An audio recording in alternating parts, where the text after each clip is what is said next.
अस्सलाम वालेकुम, कैसे हैं आप सब। आज का हमारा टॉपिक है आवर एजुकेशन सिस्टम।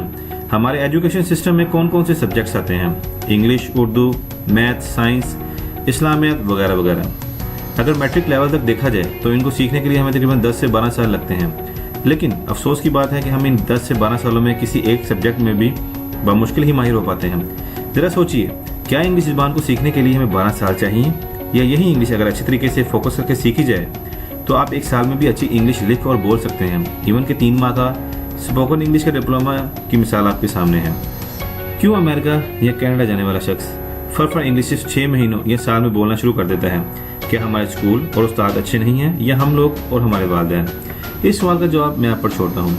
हमें बचपन से ही यही सिखाया जाता है कि इसको याद कर लो बस, यानी रटा लगा लो, इसको समझना नहीं है, और ना कोई सवाल पूछने की ऑप्शन दी जाती है कि ये हम क्यों याद करें, या इसका फ़ायदा क्या है, या ये प्रैक्टिकल लाइफ में कैसे काम आएगी।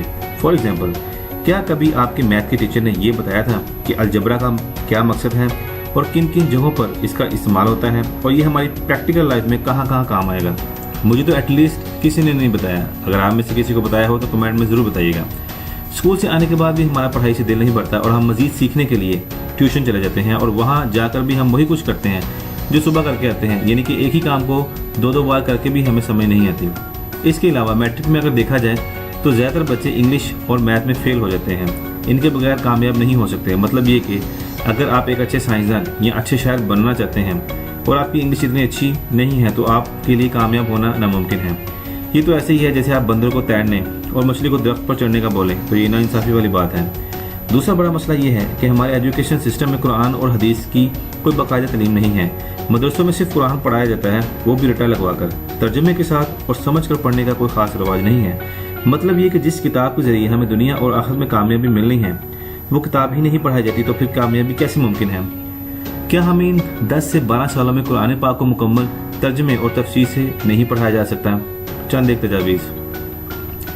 बच्चों को जो भी पढ़ाया जाए तो सबसे पहले ये बताएं कि इसको पढ़ाने का मकसद क्या है, और ये भी बताएं कि इसका बेनिफिट क्या मिलेगा और ये चीज़ आपकी प्रैक्टिकल लाइफ में कैसे काम आएगी। अगर आप बच्चों को इन चीज़ों का मकसद और फ़ायदा नहीं बताएंगे तो वो कभी इसमें इंटरेस्ट नहीं लेंगे। इसके बरक्स फ़ायदा नजर आने की सूरत में वो समझ भी जाएंगे और वो काम आसानी से करेंगे। सेकंड ये कि बच्चों को जो भी लेसन दिया जाए इनको बोलें कि वो घरों में जाकर इनको समझ कर पढ़ें और अपने अल्फाज में तहरीर करें। शुरू में वो कुछ गलतियाँ करेंगे, लेकिन इनकी हौसला अफजाई करें और उनको सिखाएं कि अपने अल्फाज में कैसे लिखना है। हूबहू अगर रटा लगाकर सिर्फ नंबर्स लेने हैं तो फिर इसका कोई फ़ायदा नहीं। थर्ड ये कि नंबर्स के पीछे मत भागें। अगर आपका बच्चा लेसन को समझकर अपने टूटे फूटे अल्फाज में लिखकर थोड़े बहुत नंबर्स ले लेता है तो इसकी हौसला अफजाई करें।